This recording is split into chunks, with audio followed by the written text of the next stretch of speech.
السلام علیکم ناظرین، میں محمد اسلم حسین سیاست کی خبروں میں آپ سب کا استقبال کرتا ہوں۔ آج 5 اگست 2026 ہے۔ اسلامک تاریخ کے حساب سے آج 21 صفر 1448 ہجری ہے۔ پیش ہے آج کی کچھ اہم خبریں۔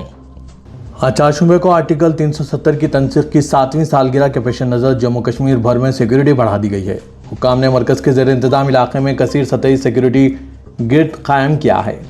یونین ٹیریٹری کے سرحدی علاقوں میں بھی سیکیورٹی بڑھا دی گئی۔ Central reserve police force CRPF نے رامبن میں جموں شری نگر قومی شاہراہ پر سیکیورٹی چیک کیا۔ کولگام پولیس نے سخت حفاظتی اقدامات کے حصے کے طور پر نارتھ ہائی وے 44 پر گاڑیوں کی جانچ اور شناختی کارڈ کی تصدیق کو بھی تیز کر دیا ہے۔ اگست 2019 میں وزیراعظم نریندر مودی کی قیادت میں مرکزی حکومت نے 5 اگست کو ہندوستانی آئین کے آرٹیکل 370 کو منسوخ کرتے ہوئے جموں کشمیر کو دی گئی خصوصی حیثیت کو مؤثر طریقے سے ختم کیا اور ریاست کو 2 مرکزی زیر انتظام علاقوں جموں کشمیر اور لداخ میں تقسیم کیا تھا۔ مہاراشٹر حکومت نے ریاست میں اینالاگ پنیر یعنی غیر ڈیری پنیر کی تیاری، فروخت، ذخیرہ، نقل و حمل اور تقسیم پر مکمل پابندی عائد کر دی ہے۔ حکومت نے یہ فیصلہ صحت عامہ کو مد نظر رکھتے ہوئے کیا۔ اس اقدام کے ساتھ چھتیس گڑھ کے بعد مہاراشٹر اس طرح کا فیصلہ لینے والی ملک کی دوسری ریاست بن گئی ہے۔ حکومت نے آج واضح کیا کہ فوڈ سیفٹی ایکٹ کے تحت قواعد کی خلاف ورزی کرنے والوں کے خلاف سخت کارروائی کی جائے گی۔ جرم کی شدت پر منحصر ہے 6 ماہ تک کی قید اور 1 لاکھ روپے تک کا جرمانہ ہو سکتا ہے۔ اگر کوئی شخص غیر محفوظ خوراک کے استعمال سے مر جاتا ہے تو اسے عمر قید اور کم از کم 10 لاکھ روپے جرمانے کی سزا دی جاتی ہے۔ اتر پردیش مدرسہ بورڈ کی کامل اور فاضل کی ڈگریوں پر پابندی عائد کیے جانے والے فیصلے کے بعد اتر پردیش کے نائب وزیر اعلیٰ کیشو پرساد موریہ نے ایک متنازع بیان دیتے ہوئے کہا کہ مدرسے چاہے ہندوستان کے ہوں یا پاکستان اور بنگلہ دیش کے، وہ سب غیر اعلانیہ طور پر دہشت گرد پیدا کرنے کی فیکٹری ہے۔ ان کا مقصد دہشت گردی کو بڑھاوا دینا ہوتا ہے۔ اسمبلی ہاؤس میں میڈیا سے بات کرتے ہوئے انہوں نے یہ متنازع بیان دیا۔ مدرسوں کے تعلق سے ان کے اس انتہائی متنازع بیان کی ہر جانب سے مذمت کی جا رہی ہے۔ سماجوادی پارٹی، کانگریس، مجلس اتحاد المسلمین سمیت متعدد لیڈروں و علماء نے ان کے بیان پر سخت رد عمل کا اظہار کیا۔ سماجوادی پارٹی کے اتل پرہان نے کہا کہ کیشو پرساد موریہ نے اس طرح کا بیان رام مندر میں ہوئے چندہ چوری کے معاملے سے توجہ ہٹانے کے لیے دیا ہے، جبکہ کانگریس کے ممبر پارلیمنٹ عمران مسعود کا کہنا ہے کہ ان کو ہندوستان کی تاریخ کا علم نہیں ہے۔ ملک کو آزاد کرانے میں انہی مدرسوں نے سب سے بڑا کردار ادا کیا تھا۔ ناظرین، اتر پردیش کے deputy chief minister Keshav Prasad Maurya کے اس بیان پر اس خبرنامے کے کمنٹ کے ذریعے آپ اپنے مذمتی خیالات ضرور پیش کیجیے گا۔ جمعیت علماء ہند کے صدر مولانا ارشد مدنی نے اتر پردیش کے نائب وزیر اعلیٰ کیشو پرساد موریہ کے ذریعے مدرسوں کو دہشت گردی کا اڈہ قرار دیے جانے کے بیان کی سخت الفاظ میں مذمت کرتے ہوئے اسے فرقہ پرستی اور ذہنی دیوالیہ پن کی انتہا قرار دیا۔ انہوں نے کہا کہ آئینی عہدے پر براجمان ہونے کے باوجود موریہ کا بیان انتہائی غیر ذمہ دارانہ، اشتعال انگیز اور ملک کی عظیم علمی و دینی روایت اور تاریخ کے ساتھ ساتھ اس آئین کی بھی سراسر توہین ہے جس میں ملک کے تمام شہریوں کو یکساں حقوق فراہم کیا گیا ہے۔ مولانا ارشد مدنی نے کہا کہ ملک کی تاریخ کا ایک افسوسناک اور سیاہ باب یہ بھی ہے کہ جب دارالعلوم دیوبند اور اس سے وابستہ علماء و طلباء انگریزی سامراج کے خلاف جدوجہد کر رہے تھے اور ملک کی آزادی کا خواب لے کر اپنی قیمتی جانوں کا نذرانہ پیش کر رہے تھے، اسی دور میں یہ فرقہ پرست عناصر برطانوی حکومت کے حضور رحم اور رہائی کی درخواستیں پیش کر رہے تھے۔ انہوں نے کہا کہ برطانوی حکومت کے سامنے پیش کی گئی رحم اور معافی کی یہ درخواستیں تاریخی ریکارڈ کا حصہ ہے جس میں ان عناصر نے رہائی کے بدلے برطانوی سامراج کے ساتھ تعاون اور اشتراک کی یقین دہانی بھی کرائی تھی۔ یہ وہی لوگ ہیں جو مدرسوں کو نشانہ بنا رہے ہیں، یہ انگریزوں کے سامنے چاپلوسی کرتے تھے۔ یہ وہ لوگ ہیں جو ملک کی جدوجہد آزادی میں اپنی غداری کی کیل ٹھوکے تھے۔ مولانا مدنی نے کہا کہ اس طرح کا بیان وہی دے سکتا ہے جو ملک اور مدرسوں کی تاریخ سے ناواقف ہو اور جس کی سوچ گندی ہونے کے ساتھ ساتھ تعصب سے بھری ہو۔ راجیہ سبھا نے اپوزیشن کے احتجاج کے بیچ registration of birth and death ترمیمی بل 2026 کو صوتی ووٹوں سے منظور کر لیا۔ لوک سبھا سے یہ بل پہلے ہی پاس کروا لیا گیا ہے۔ اس بل کے ذریعے registration of birth and death act 1969 کی دفعات میں ترمیم کر کے موجودہ ضوابط کو مزید سخت بنانے کی تجویز پیش کی۔ اس کے تحت پیدائش یا موت کے 2 سال سے زیادہ عرصے کے بعد رجسٹریشن کرانے کے لیے فرسٹ کلاس جوڈیشل مجسٹریٹ کا حکم لازمی ہوگا۔ موجودہ قانون کے تحت 1 سال سے زیادہ تاخیر سے رجسٹریشن کے لیے ضلعی مجسٹریٹ، سب ڈویژنل مجسٹریٹ یا مجاز ایگزیکٹو مجسٹریٹ کا حکم درکار ہوتا ہے۔ ترمیم شدہ قانون کے تحت یہ شرط 2 سال تک کی تاخیر کے معاملات میں بھی نافذ رہے گی۔ اکھل بھارت ہندو مہا سبھا کے ارکان نے کانوروں کے ساتھ تاج محل میں داخل ہونے کی کوشش کرتے ہوئے ادعا کیا کہ تاریخی عمارت دراصل شیو مندر ہے، لیکن پولیس نے انہیں روک دیا۔